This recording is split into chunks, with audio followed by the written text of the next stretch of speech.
Hello, dear students. This is Kavita, and I hope you people are good and safe at home.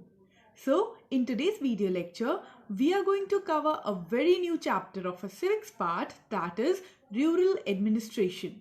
And in this video, we are going to learn about that how in village areas the police officers and other officers appointed by the government keeps an important part in maintaining the law and order.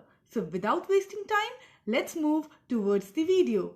We all know that all Indian states are divided into a number of districts. The head of a district administration is a district collector, who is also known as the district magistrate or deputy commissioner. He belongs to the cadre of IAS and he is appointed by the state government. A district is divided into subdivisions to facilitate administration. The officer in charge of the subdivision is called a subdivisional officer, that is SDO, or subdivisional magistrate, that is SDM or deputy collector. He works under the district collector. The district collector is also assisted by officials like superintendent of police, chief medical officer, inspector of education, district judge and additional judges, tehsildars and patwaris, etc., in the efficient discharge of his or her duties. A district administration under a district collector performs a variety of functions, and these functions can be as such, like maintaining law and order, collecting land revenue and keeping land records, supervising the work of the administrative bodies within a district, providing civic amenities and coordinate development activities, carrying out relief work. Let us learn about that how the law and order is being maintained. The district collector is responsible for maintaining law and order. He has to take measures to check the lawlessness. He has the power to impose curfew and prohibit people from gathering at a place.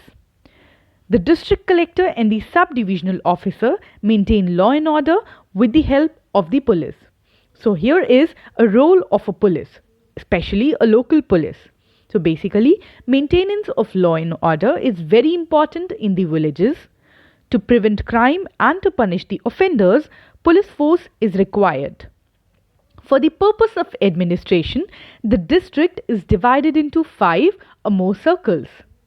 The superintendent of police, that is SP, heads the district police force, who is an IPS officer, that is Indian Police Service.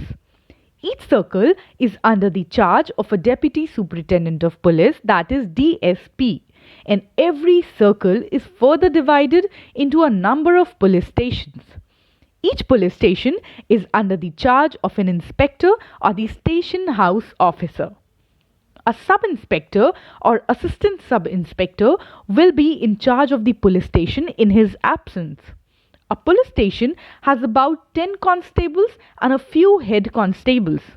There is also a chowkidar in each village. He reports to the police station about the local crimes. So, let us learn about the judicial administration. Administering justice is one of the most important functions of the government.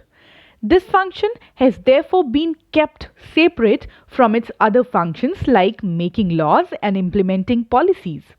Major disputes at village level are settled by Nyay Panchayat. We have already discussed this in our previous chapter.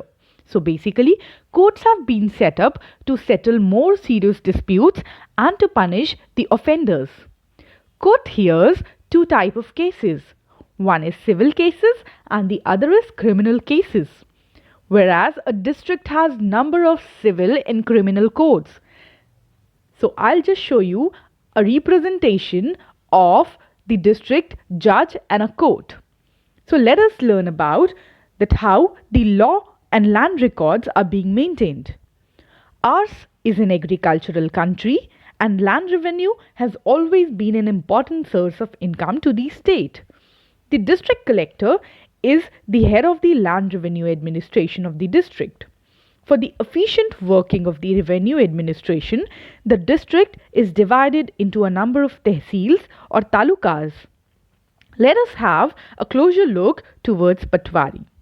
The patwari in the village is often known by different names, that is Lekpal, Karamchari, Kanungo, or village officer.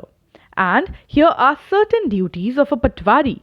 He used to maintain the records of the crop grown at every harvest. Maintenance of the record of rights up to the date, that is, who owns which field in which of the village and who would inherit it. Measuring land and organizing collection of land revenue from the farmers. In addition to this, the patwari also provides information to the government about crops based on harvest inspection.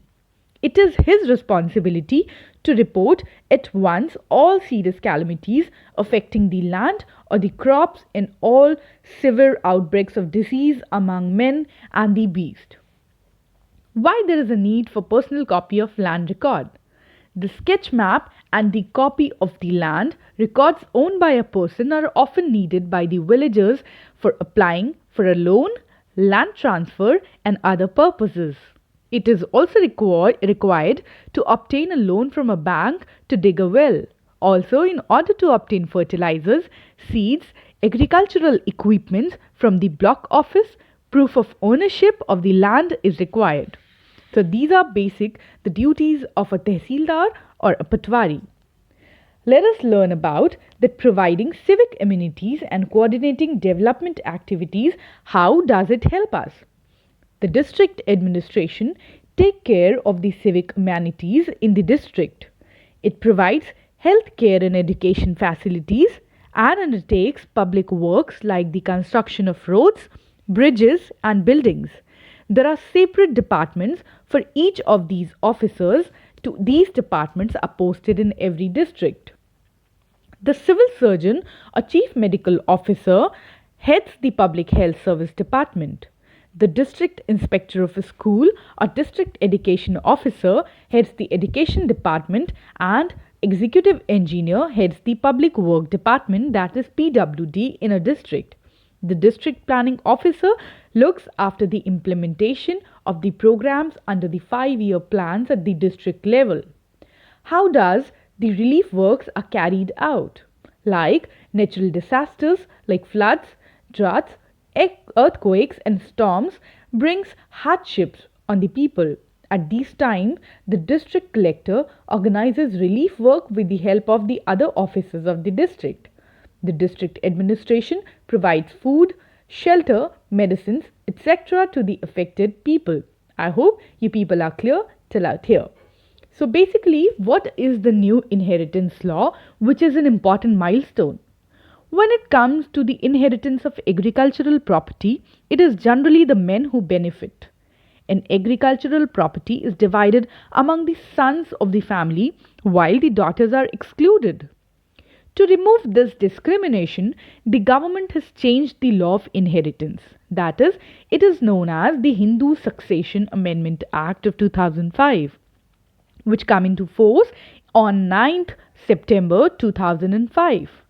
The act brings all the agricultural land on par with other property and makes Hindu women's inheritance right in land legally equal to men in all states. This can benefit millions of women dependent on agricultural activities for their survival. The Act also gives all daughters the right to reside in or seek partition of the family house. Earlier married women did not even have the right to reside at their parents' home, and unmarried daughters had residence but no rights in the partitioned property. The law is expected to enhance the dignity and status of a woman in the society. This will lessen the discrimination against the women, and this is a great step towards giving equality and justice to the woman. I hope it is clear to everyone. So students, I hope that this chapter is clear to you all. We have learned that how the police officials helps in maintaining the law and order of a district and in a village, how the judicial administration work, how the village land records are being kept safely, and what is the Hindu Law Inheritance Act. So this was the whole chapter. Keep learning. All the best.